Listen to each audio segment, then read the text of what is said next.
August 14th, 2005 Athens, Greece high above the capital city of Athens, at an altitude of nearly 10,000 metres, a strange and terrifying sight was unfolding.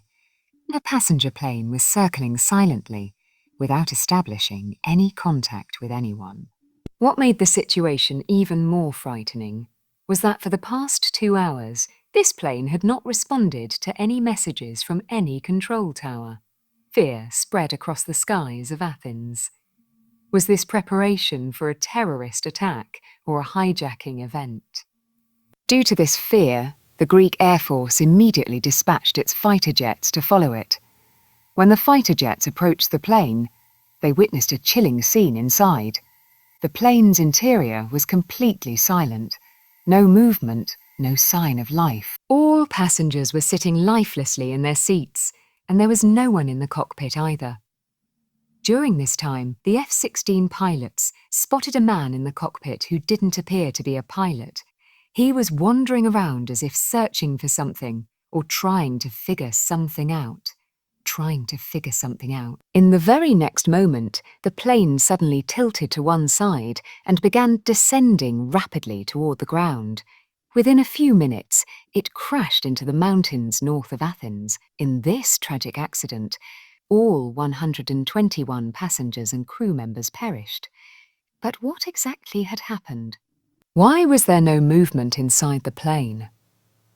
Why weren't the pilots and crew responding to any calls? And what happened after takeoff that led to such a horrifying disaster?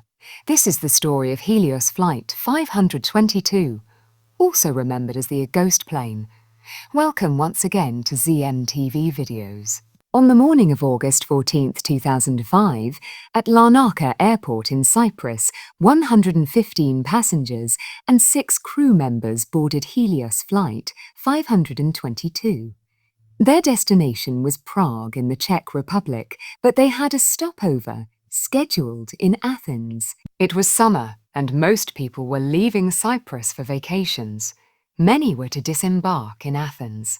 The flight's captain was a highly experienced man. At the age of 59, he had over 17,000 flying hours. The first officer was 51 years old and had over 7,500 hours of flight experience. Normally, in such accidents, the crew's expertise is emphasized, but in this case, the story was different. Both pilots had flown together many times before, and the first officer had often complained to friends and family about the captain's strict and pressuring behavior. The airline was also aware of this issue beforehand. Moreover, the first officer's training records showed he struggled with checklist procedures, a detail that would later prove crucial. The plane was a 7-year-old Boeing 737-300. In the cool morning air, the aircraft took off from Larnaca Airport without any issue. As the plane climbed above 10,000 feet, the crew contacted Nicosia Air Traffic Control, and the captain requested permission to cruise at 34,000 feet, which was granted. However, as the aircraft reached an altitude of 12,000 feet, an alarm suddenly began sounding in the cockpit. This alarm was typically heard on the ground before takeoff whenever there was a configuration issue with the aircraft. The pilots were confused as to why they were hearing it in the air. 90 seconds later, the captain contacted the airline's operations center and reported the takeoff configuration warning. He also mentioned that the ventilation cooling fan lights were off and further asked where the circuit breakers were located. The ground engineer replied that those lights were supposed to be off and that the circuit breakers were located behind the captain's seat. When the engineer asked the captain to confirm the problem, the captain replied that it wasn't off, a response that the engineer found confusing. At that moment, the engineer suddenly remembered something. Before the flight, he had checked the aircraft's pressurization system. As its controls were located near the controls the captain was confused about. The engineer asked whether the pressurization mode was set to auto or manual. Instead of answering, the captain repeated his question about the circuit breakers location. By then, the passengers' oxygen masks had already dropped inside the plane. Shortly after, Helios ground operations lost contact with the aircraft. The plane climbed to 34,000 feet, and all attempts to contact it were now failing. Helios operations then contacted Nicosia Air Traffic Control and requested they try contacting Flight 522. For the next 5 minutes, the controller repeatedly tried, but there was no response. They then contacted another aircraft flying near Flight 522 and asked them to attempt contact as well, but that too failed. During this time, Flight 522 had entered Greek airspace without permission while continuing on its flight plan. Nicosia, etc. tried contacting the aircraft on emergency frequencies as well, but received no response.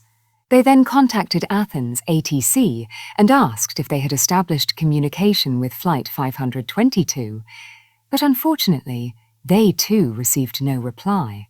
At this point, there were two possibilities. Either the flight had a radio transmission problem, meaning they could hear calls but could not transmit a reply, or the pilots had been taken hostage.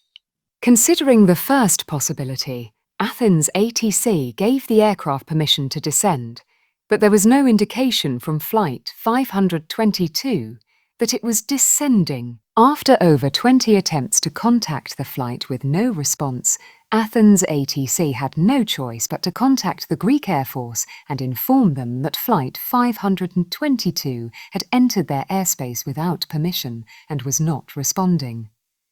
The Greek Air Force immediately dispatched 2 F-16 jets to intercept. By now, Flight 522 was perfectly following its flight path on autopilot.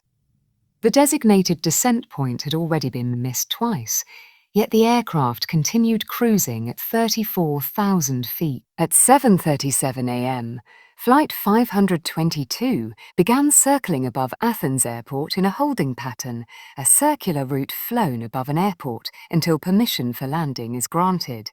As the aircraft entered its 6th holding pattern circuit, the 2 F-16s intercepted it. It was exactly 8:30 a.m. One of the F-16 pilots gave a shocking report. The captain's seat in Flight 522's cockpit was empty.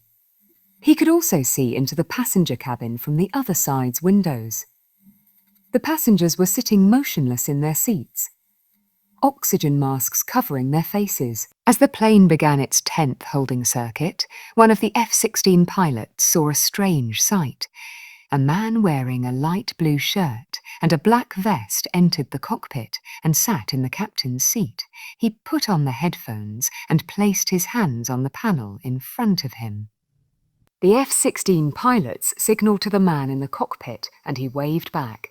But only moments later, the plane's left engine shut down. The aircraft banked sharply to the left and began descending rapidly. Just before 9:00 am, the plane banked further left, and its right engine also shut down. About 4 minutes later, it crashed into the hills northwest of Athens and was destroyed. Investigators immediately got to work after the crash. They examined the wreckage and questioned the engineer who had worked on the plane before the accident. The night before the crash, the same engineer had performed a pressurization leak test on the aircraft. During this test, he had switched the pressurization mode from auto to manual, but forgot to return it to auto after completing his work. At 34,000 feet, due to the switch being in manual mode, the cabin air pressure began to drop. In low-pressure conditions, the human brain can function for only about 10 minutes. This condition is called hypoxia, a lack of oxygen. Its first effects are confusion, reduced thinking ability, and eventually unconsciousness or even death. Both pilots were supposed to check this switch during their pre-flight duties, but failed to notice it. Normally, that switch is in auto mode, so they overlooked it. They had 2 additional chances to identify the issue, once before taxiing and once after takeoff. But they missed both opportunities. When the aircraft climbed above 12,000 feet, the cabin altitude warning alarm began to sound. However, the pilots mistook it for a takeoff configuration warning and began performing procedures typically done on the runway before takeoff, completely ignoring the real issue. During this time, the oxygen masks deployed and the pass oxy-on light illuminated, but likely due to the early effects of hypoxia, they didn't notice it either. That was when the captain and first officer lost consciousness, and after the passengers' 10-minute oxygen supply ran out, they too lost consciousness. Now the question arises, who was the man in the cockpit seen 2 hours after everyone had lost consciousness? Investigations revealed that it was flight attendant Andreas Prodromou, who had a commercial pilot's license, but was not qualified to fly a 737. The cockpit voice recorder revealed that after the engines failed, Prodromou even tried making mayday calls, but forgot to press the transmit button. The investigation board concluded that his flying expertise was insufficient to control a Boeing 737, especially after fuel exhaustion caused both engines to fail. And even if he had somehow managed to land the aircraft, the passengers and crew would not have survived because hypoxia causes irreversible brain damage after such prolonged exposure. During the investigation, 3 out of 4 portable oxygen cylinders were found used in the wreckage. This confirmed that Prodromou and possibly 2 other cabin crew members had used them, which is why they remained conscious longer than the other passengers and pilots. After the Helios Flight 522 disaster, the aviation industry learned many lessons and implemented new SOP. Boeing was instructed to enhance pilot training and ensure pilots could distinguish between different warnings. Since the implementation of these SOP, an accident like Helios Flight 522 has never happened again.